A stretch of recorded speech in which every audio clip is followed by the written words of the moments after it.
Hola, ¿qué tal? ¿Cómo están ustedes? Muy pero muy bienvenidos al segundo capítulo de Actualidad y Política de este nuevo año 2021 que lo hemos recibido con todo el ánimo, con todo el punch, ¿cierto? Después de que el año 2020, todavía estamos en pandemia, pero el año 2020 vimos todos los coletazos económicos, políticos, sociales, de todo lo que ha conllevado esta pandemia que no solo ha afectado a la región de los lagos, sino que también a todo el país y a todo el mundo entero. Por supuesto, aquí en su canal regional, TVNet, tomando todos los resguardos necesarios, el distanciamiento físico social que corresponde, la utilización periódica de alcohol gel, la sanitización también de este mismo canal para que nuestros invitados y nosotros tampoco nos contagiemos. Está con nosotros, fíjese, usted la debe conocer mucho, sale mucho en televisión, también ella es Jimena Rincón, no se confunda, Jimena Rincón, la senadora, ¿cierto?, de región del Maule, ex ministra también. Senadora, ¿cómo estás? Muy bienvenida. Muchas gracias, Claudia, un placer estar contigo una vez más. Senadora, bueno, ya lanzó la campaña, digamos, como carta presidenciable de la democracia cristiana, situación que se va a definir el próximo 24 de enero, porque al principio era el 17, ¿cierto? Pero ahora ya se corrió un par de días, los que les permite a ustedes también un poco hacer un poco más de campaña, que es lo que está haciendo acá, recorriendo las regiones, porque usted, tengo entendido, también es de región. Yo soy mujer de región, efectivamente, de la región del Biobío. Hoy día represento a la tierra de mis abuelos maternos, que son del Maule, y los paternos son de Valparaíso, así que región 100%. Estamos efectivamente en el territorio, desplegados, tal como tú lo dices, teníamos primaria el 17, se corrieron una semana, básicamente por un tema de tiempos. El 11 de enero se inscriben las candidaturas a gobernadores, alcaldes, alcaldesas, concejales, concejalas, constituyentes, y todavía están todos los equipos de todos los partidos, les debe pasar, incluso los independientes, juntando los antecedentes, los papeles, armando las listas. Entonces los equipos a nivel país están un poquitito sobreexigidos. Sí, me imagino. Y una primaria supone buscar locales, obviamente ver el tema del padrón, los votos, en fin. Pero las presidenciales pero de las primarias presidenciales, digamos, de la nueva mayoría del 31 de enero no se suspenden, ¿no? ¿Sí? No, son, para aclararle a la ciudadanía, ¿Qué es? 24 de enero tenemos primarias los demócratas cristianos más los independientes. Ah, perfecto. El 31 de enero hacen sus primarias los del PPD. Y las primarias legales, porque estas son convencionales, son voluntarias, y nos parece bien, nosotros como democracia cristiana creemos que es la ciudadanía la que tiene que pronunciarse y no una definición entre cuatro paredes. Algunos quisieran eso, a mí no me parece. Lo que está haciendo, digamos, lo que se está haciendo los partidos de claro, gobierno, efectivamente, y nosotros creemos que es la ciudadanía la que tiene que participar. Y después el 4 de julio, yo estuve de cumpleaños el 5, por eso siempre me acuerdo, para que me salude el 4. El 4 de julio son las primarias legales que vamos a tener nosotros, al menos, como unidad constituyente, donde va a ir el candidato del PPD, del Partido Socialista, del Partido Radical, la Carta de la Democracia Cristiana. Unidad constituyente se llama ahora, lo que era antes la nueva mayoría, ¿no? O la concertación, claro, que ha ido cambiando, ¿no es cierto?, y que hoy día alberga la Democracia Cristiana, el Partido por la Democracia, el Partido Socialista, el Partido Radical, el PRO y Ciudadanos. A lo mejor se amplía un poquitito más, pero básicamente son esos, que son los que competimos en la última elección de gobernadores regionales. Perfecto. En todo el país. Y que competimos también en 53 municipios hace un par de fin de semana. Y acá sacó una carta de C también, que es Patricio Vallespín. Pato Vallespín, efectivamente, nuestra carta en la región. En el Maule tenemos una mujer, Cristina Bravo. Yo soy hincha de las mujeres e impulso liderazgo femenino. De ahí vamos a hablar. Y como diputado también acá en la zona está el DC exalcalde también, Héctor Barría. Así es, el Tito Barría. Todo listo. Gran liderazgo. Así que eso es, y yo estoy obviamente desplegándome para las primarias nuestras. Estamos invitando a todas y todos los independientes a participar, a que se pronuncien, y yo obviamente estoy pidiendo el voto de regiones porque soy una mujer de regiones. Hasta ahora la única carta de regiones que hay en el país, digamos, soy yo, el resto son todos santiaguinos, y yo digo, bueno, el 60% vivimos en regiones, nos siguen imponiendo desde Santiago todo, el puente que se hace, el camino que no se hace, no se resuelve el problema de más de 1.200.000 personas que no tienen agua potable, creo que las regiones tenemos algo que decir. Sin ir más lejos, hay una tremenda confusión con este nuevo plan paso a paso, entre comillas, ¿cierto? Porque estábamos viendo ahí que los distintos medios de comunicación nacionales, la provincia de Osorno y Yanquihue retroceden a transición. Y empezamos a averiguar qué significa retroceder, o sea, Osorno, y toda la gente empezó a preguntar, Etapa 3. Osorno retrocede a fase 1, no, transición es fase 2, lunes a viernes, y los fines de semana fase 1. Entonces ahí se empezó a formar, nosotros estamos así, Osorno está así, Puerto Montt está así, entonces pero dicen retrocede a transición, que transición es esa fase. Entonces, claro, es cuando tú solo puedes salir en la semana y los fines de semana no, salvo a comprar donde o al médico, tienes que sacar tu permiso, sí. Exactamente. Así que es una situación, senador, se lo pregunto, que se ha dado durante toda esta pandemia y ha sido muy criticado, incluso llevó a la renuncia acá, por ejemplo, de la Seremi de Salud, que estaba bastante molesta, por así decirlo, por el tema de la centralización de la información. En 4 paredes definen qué comunas entran, salen. Vemos acá, por ejemplo, que hoy día 142 casos en Puerto Montt, 90 y tantos en Osorno, entonces van en aumento, seguimos tal cual. Entonces, sí, es un tema bien duro. Nosotros veía el comunicado ahora, San Javier del Maule pasa a cuarentena. A fase 1. A fase 1. Que es una situación bien compleja, porque en el fondo es decirle a la gente, no salga de su casa, quédese encerrado. Estamos en época de calor, no es lo mismo el vientecito que corre acá en Osorno, aunque yo veo algunos amigos que andan en manga de camisa, con falditas cortas, y yo digo, qué frío, que vivirlo en Talca, en San Javier, en esa zona que de verdad se siente el calor. La sensación térmica además es mucho más alta. Y con un tema adicional, el tema laboral, el tema del empleo, el tema de los recursos. Tú no puedes, emprendedores, comercio, tú no puedes pedirle a una persona que se quede encerrada si no tiene resuelto su tema económico. Hay que pagar cuentas, hay que alimentarse. En el caso de los adultos mayores, el tema es más dramático porque tienen pensiones que son miserables, que generan otros ingresos con trabajos esporádicos y que con esto la verdad es que se los prohíbes. Entonces, yo creo que, bueno, es parte de nuestra crítica, ¿no? Y no una crítica destructiva, sino que decirle al gobierno, sabe que usted tiene que entender que está hablando con personas que requieren información. Lo que tú dices de la Seremi va un poco en esa línea, ¿no? Se deciden cosas en otro lado sin toda la información local, sin hacer partícipe al territorio de lo que está pasando, y al final se va generando un descontento que provoca malestar y que provoca, al final, que no logres el objetivo, porque la gente va a salir igual, porque va a tener que salir igual. Hay un centralismo enorme, senadora. El intendente, hasta el mismo intendente lo ha dicho, y se supone que él es el representante del presidente en la región. Se supone que él, mejor que nadie de acá de la zona, debería saber, ¿cierto?, la realidad de la región de los lagos, y en ese sentido me gustaría saber, porque esta no es una situación que se da solamente en este gobierno, hay que decirlo, también se ha dado en los gobiernos de los cuales usted también ha sido parte. Entonces ahí mi pregunta es, ¿cuál es en este caso su compromiso, digamos, de campaña, por así decirlo, de ser presidenta a futuro? Bueno, yo efectivamente fui ministra de la presidenta Bachelet en la SECPRES.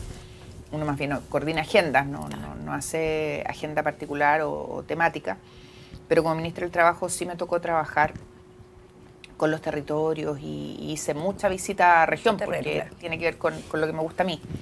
Y mi compromiso es entender que el país lo componen el conjunto de los habitantes del territorio nacional, que no podemos seguir gobernando desde la moneda sin entender que hay miradas, necesidades, particularidades en el territorio. Y para eso, primero, construir un programa desde el territorio. No es un programa que uniforme al país, porque eso es imposible. Las necesidades que tiene esta provincia son absolutamente distintas a las que puede tener Arica, Parinacota, y por lo tanto hay que reconocer esa particularidad. Segundo, mucho terreno. De hecho, lo primero que vamos a hacer, si la ciudadanía decide que Jimena Rincón es la mejor carta, es desplegarnos en el territorio nacional, visitar el territorio y levantar las prioridades en conjunto con los gobernadores regionales y los alcaldes. Aquí hay que hacer un reconocimiento a la labor territorial. Y yo creo que esta es una buena comuna para dar el ejemplo. Bueno, y se supone que los gobernadores regionales también van a tener ese rol de un poco descentralizar todo el tema, ¿no? Exactamente, pero tienen que estar apoyados por la presidenta de la República, porque si no, piensa tú que tienen una parte hoy día de las facultades, vamos a ir avanzando en una mayor descentralización con competencias mayores para el gobierno local, pero si el gobierno central no entiende que tiene que trabajar en concomitancia y con complicidad con el territorio, vamos a seguir concentrando económicamente, concentrando socialmente y concentrando políticamente, y eso le ha hecho mal al desarrollo del país. Y eso es algo que nosotros, nuestro compromiso es romperlo. ¿Por qué? Porque yo lo he vivido. Yo nací en región, yo crecí, estudié en región. Yo sé lo que pasa en mi región cuando alguien se enferma de una enfermedad compleja. Tiene que viajar a Santiago. El problema dice usted que lo va a tener el gobernador regional, digamos que no sea acorde en la línea política con la presidencia, ¿no? Si el gobierno es inteligente, y yo espero tener un gobierno inteligente, tiene que trabajar con el territorio, tiene que trabajar con los gobernadores independientes. Entonces estaría de más, ¿cree usted la figura del delegado presidencial? El delegado presidencial, en la medida que no tiene todas las competencias del gobernador regional, y vamos a ir avanzando a eso progresivamente, porque esto tiene que dársele una gradualidad, va a ser importante. Y va a ser el nexo que tiene el presidente, la presidenta, con el gobernador regional por un tema de inmediatez. Y es como, yo creo que es importante entenderlo, va a ser una especie de secretario de Estado en terreno que va a ser la línea directa con el presidente. Son 16 regiones y por lo tanto va a ser fundamental quién sea esa persona, y tiene que ser una persona que trabaje en sintonía con la presidenta de la República en este caso, porque si no va a ser un entrampamiento que no va a ayudar al territorio, y mi compromiso es que eso no ocurra. Y lo digo como mujer de región, porque aquí tenemos que entender que más allá de que yo represento una sensibilidad determinada, cuando un presidente gana la elección tiene que gobernar para todo el país. Y yo siento que este presidente y muchos otros se han olvidado de eso y no le ha hecho bien al país. Hay que retomar eso. Senadora, una de sus prioridades, ¿cierto?, es el tema de género, la equidad de género. De hecho, usted va a ser la primera presidenta, ¿cierto?, de la Comisión de Hacienda, la primera mujer, me refiero, la primera mujer de la Comisión. De la historia de la Comisión de Hacienda. Sí, así que ahí me gustaría un poco ahondar en el tema de la equidad de género. Mira, nosotros tenemos hartos proyectos que han velado por la mujer y la equidad de género. De hecho, mi primera moción como senadora, cuando gané la primera vez la senaturía, fue el habilitar a las mujeres para que pudieran abrirles cuentas de ahorro a sus hijos. No se podía. Eso no se podía. El año 2010, cuando yo gané la senaturía, solo el padre podía abrirle cuentas a sus hijos. Un machismo, así uno dice, pero ¿cómo? Y Claudia, me costó mucho sacar ese proyecto, muchos años. Tú dices, pero ¿cómo? Si es algo que como tan evidente. Entonces, cuando uno mira y ve la historia, claro, nosotros nos extrañamos hoy día que yo vaya a ser la primera mujer presidenta de la Comisión de Hacienda. Pero es parte de los cambios que... Hace muchos años igual tampoco las mujeres podían votar. O sea, no tantos años atrás, estamos hablando del 42. De hecho, Gabriela Mistral tuvo el premio Nobel de literatura y todavía no podía votar en Chile. Entonces fueron primero las elecciones territoriales y después las presidenciales. Y eso tiene que ver con algo bien increíble. Si uno lee la historia, yo no sé si tú sabes por qué a las mujeres no se les dejaba votar. No sé. ¿Por qué? Porque cuentan los historiadores que las mujeres son más conservadoras y se oponían a las transformaciones. Esa es la excusa que dan. Y puede ser, porque es de que... Puede ser, pero esa es la excusa que han dado o dieron para no dar derecho a voto a las mujeres. Y eso es como bien dicotómico con las transformaciones que han ido impulsando las mujeres. Hoy día yo creo que somos mucho más audaces, las mujeres, pese a que somos más conservadoras. Y pese a que tienen igual muchas más labores, además, digamos, de ser lo que son, que ser esposa, que madre, que estar pendiente de todo de la casa, porque... queramos o no lo digo por todos, pero hay hombres que todavía siguen dejando ese rol, digamos, a la mujer. Sí, yo creo que tenemos gran responsabilidad ahí nosotros. Nuestras generaciones anteriores también. Criamos o criaron a unos reyesitos. Yo siempre hago este recuerdo, pero cuando estábamos pequeños en mi casa, nosotros somos 5 hermanos, mi mamá trabajaba y además hacía el rol de mamá y de todo lo que ello significaba, y terminábamos de almorzar, por ejemplo, y mi mamá nos decía, ya niñitas, ayúdenme a levantar la mesa. Y yo le decía, perdón, mis hermanos están enfermos. Y era como, y tuvimos que ir dando vuelta a esto para que mi mamá tomara conciencia que todos éramos iguales. Todos pueden hacer las cosas. Y claro, hoy día uno se lo cuenta a mi mamá y se ríe. Y ahora todos ayudan, ¿cierto? Y hoy día todos ayudan, y en mi casa todos ayudan, y es parte de... Pero eso también reconoce una carga cultural muy grande. Entonces, tenemos que ir transformando eso. El que yo sea la primera mujer presidenta de la Comisión de Hacienda en el Senado va a ser un hito, pero espero que nunca más sea un hito y que sea algo muy normal. Claro, pero ¿usted está de acuerdo? No sé, el tema se legisló, ¿cierto?, para que haya una equidad, sobre todo en el tema político, en la presentación, por ejemplo, ahora incluso tiene que haber una equidad. Bueno, la constituyente, yo soy autora de una de las mociones que se fusionaron entre la Cámara de Diputados y el Senado para que sea paritaria. Paritaria, claro. O sea, en rigor deberíamos ser 52% las mujeres, porque somos más que los hombres. Pero ¿no cree usted de repente que eso puede dañar un poco a los partidos políticos, tomando en cuenta de que muchas veces ponen a cualquier persona, por así decirlo, ya que sea mujer, por digamos, completar eso, y como que obligan un poco a las mujeres?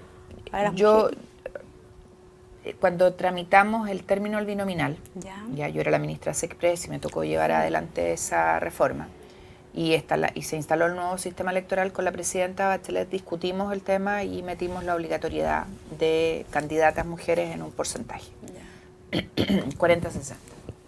O sea, al menos un 40% de los candidatos tiene que ser un género distinto, hombre o mujer. ¿Qué es lo que pasó? Bueno, fueron mujeres. ¿Por qué? Porque hay más hombres en política hoy día. Y intencionar eso, que efectivamente tiene el riesgo de lo que tú dices, va de la mano a generar los espacios para que las mujeres participen. Porque si no, nunca se les va a dar espacio. También. Porque quienes toman la decisión son mayoritariamente hombres. Entonces, como son hombres, la verdad es que no tienden a... Claro. Exacto, y es natural, yo no lo estoy ni siquiera criticando. Entonces, esto, que fue una obligación, que tiene además fecha de vencimiento, ya porque no va a ser para siempre, sino que para que se produzca el cambio, creo que es necesario. Es un cambio de costumbres, de cultura, de mentalidad. Cuando, por ejemplo, en la Comisión de Hacienda discuten la agenda reactivadora el año pasado, Claudia, ningún proyecto con sello de género. El tema del postnatal de emergencia, también, que era fundamental para los tiempos que estábamos viviendo, no lo incluyeron. Entonces, uno dice, claro, no lo incluyeron porque todos los que discutieron esa agenda fueron hombres. Y yo no los puedo culpar porque son cosas que naturalmente no ven. Exacto. Entonces, yo creo que es necesario forzar la participación femenina para que se haga costumbre, para que no sea algo que tengamos que andar pidiendo, sino que sea normal que se vea. Y esto tiene que ver con brecha salarial, tiene que ver con espacios en directorios, tiene que ver con entender que un mundo en donde están las miradas distintas es un mejor país, es una mejor comunidad. Desde ese punto de vista tiene toda la razón. Senadora, ¿qué le parece un poco la gestión que ha tenido el presidente? Primero, una en el tema de cómo ha enfrentado la pandemia. Esa es una pregunta. Y la otra, un poco la parafernalia que se ha hecho con el tema de la vacuna. O sea, igual está bien, es una esperanza, yo creo. Y qué bueno que se estén haciendo más estudios y que puedan existir más vacunas, una negociación, que exista como una luz de esperanza. Pero igual, no sé, ¿cuál es su opinión de él? Mira, en marzo del 2020, increíble decir que ya estamos en el 2021, en marzo del 2020, cuando ya teníamos todos los antecedentes de lo que había pasado en Asia, en Europa, con la pandemia. También empezaron los primeros casos en Chile. Exactamente. Nosotros planteamos, y hay de hecho reporte televisivo de eso, en los programas de televisión que me invitaron a participar, nosotros planteamos que era fundamental tener el TTA, testeo, trazabilidad y aislamiento. No nos hicieron caso, la cantidad de tests que se hacían eran bajísimos en Chile y poco a poco empezaron a aumentar.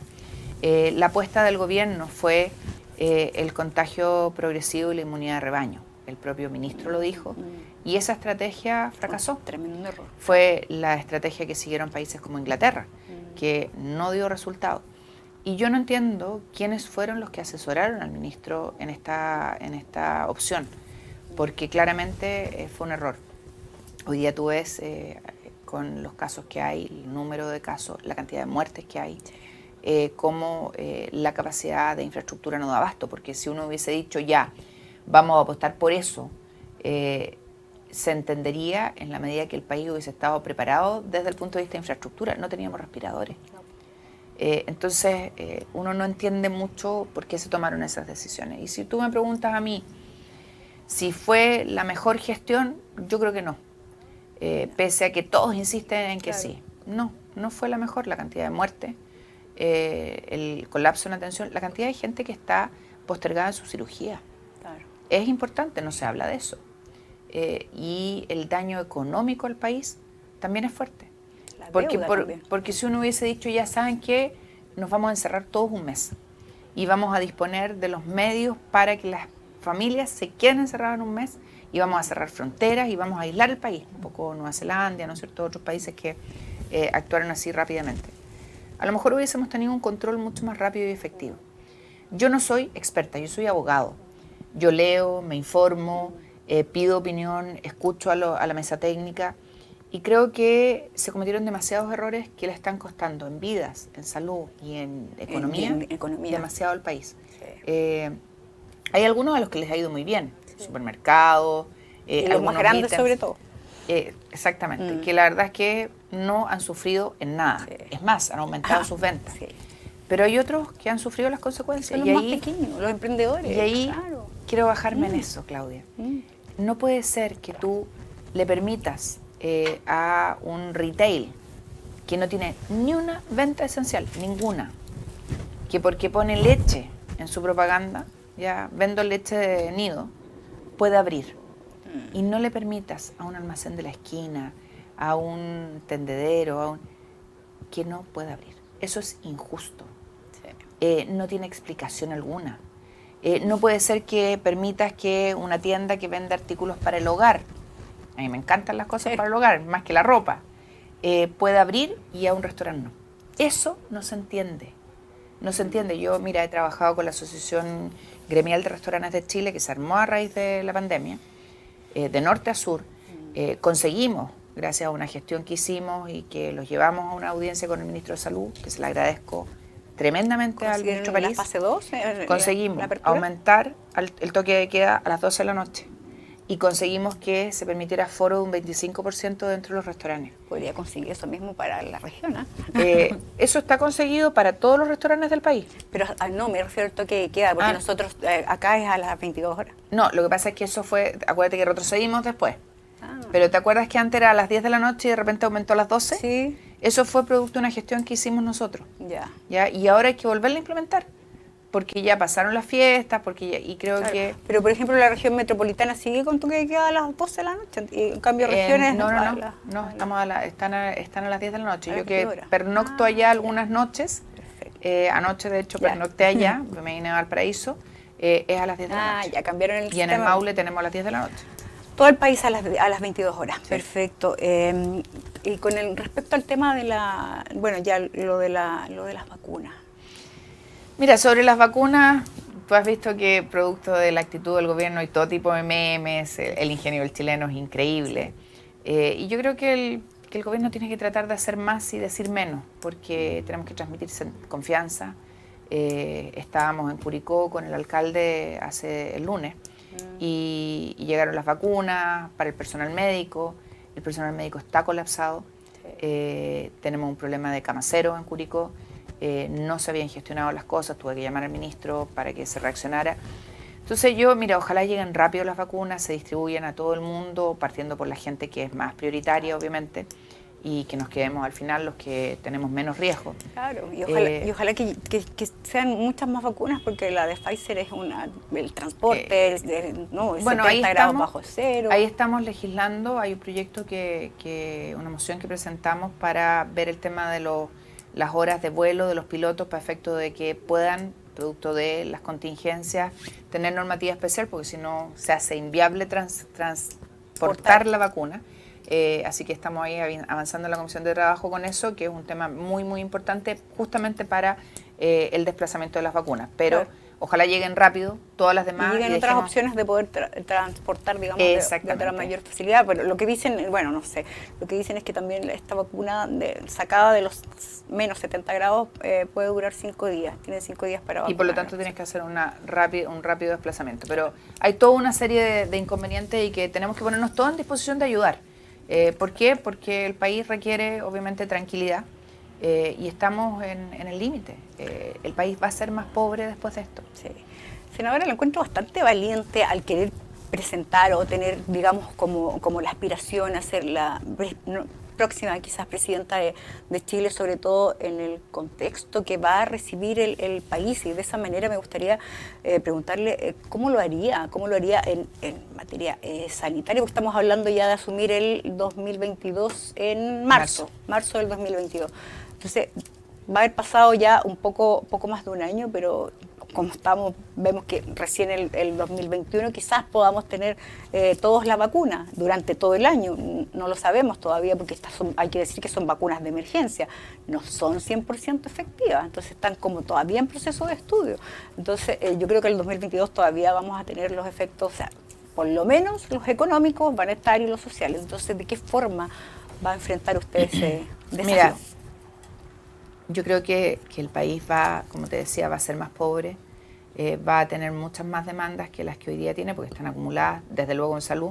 Si las listas de espera eran un tema hoy día, imagínate cómo son ahora y cómo van a ser en un año más, donde se han dejado de hacer cirugías, donde se han postergado operaciones, pese a que se ha ido reactivando poco a poco, pero ahí tenemos un problema. Entonces, creo que alguien tiene que hacerlo, ¿ya? Y nadie dice, cuando uno postula a la presidencia de la República, que no vayas a tener que enfrentar situaciones como estas complejas. Ejemplos tenemos, ¿no? El terremoto, ahora la pandemia, el estallido social. Y yo creo que el tener... nuestro presidente. Siempre le toca. Sí, creo que el tener buenos equipos, el tener capacidad de escuchar, el tener mucho terreno, yo creo que eso es muy importante. Y el entender que el país es mucho más que la región metropolitana y que un sector de la región metropolitana donde las cosas están resueltas. Tenemos 1.200.000 personas sin agua potable. Tenemos un porcentaje de familias que no tienen conectividad digital. Entonces creo que tenemos que reordenar las prioridades.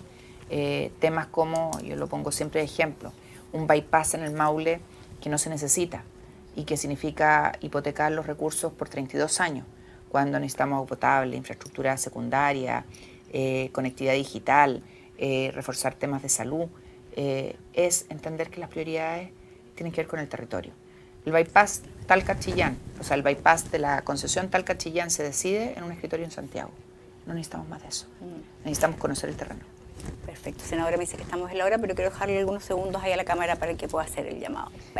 Pedirles a todas y a todos confiar en una mujer de región y el 24 de enero ir a votar. Todos los que sean independientes, hombres y mujeres, y los demócratas cristianos, por cierto, mi familia de partido, pedirles que vayan a votar. Hace demasiados años que no gobierna el país una persona de región y creo que llegó la hora de que una mujer de región pueda conducir los destinos del país con una mirada distinta, en que prioricemos las cosas que a la ciudadanía le aquejan y que seamos capaces de soñar todos juntos un país distinto, un país mejor. Muchas gracias. Gracias.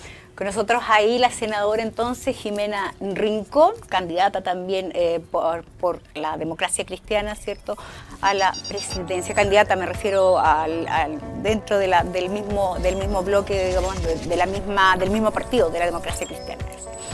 Nosotros vamos a una pequeña pausa, regresamos con más actualidad política aquí en su canal, en TV Net.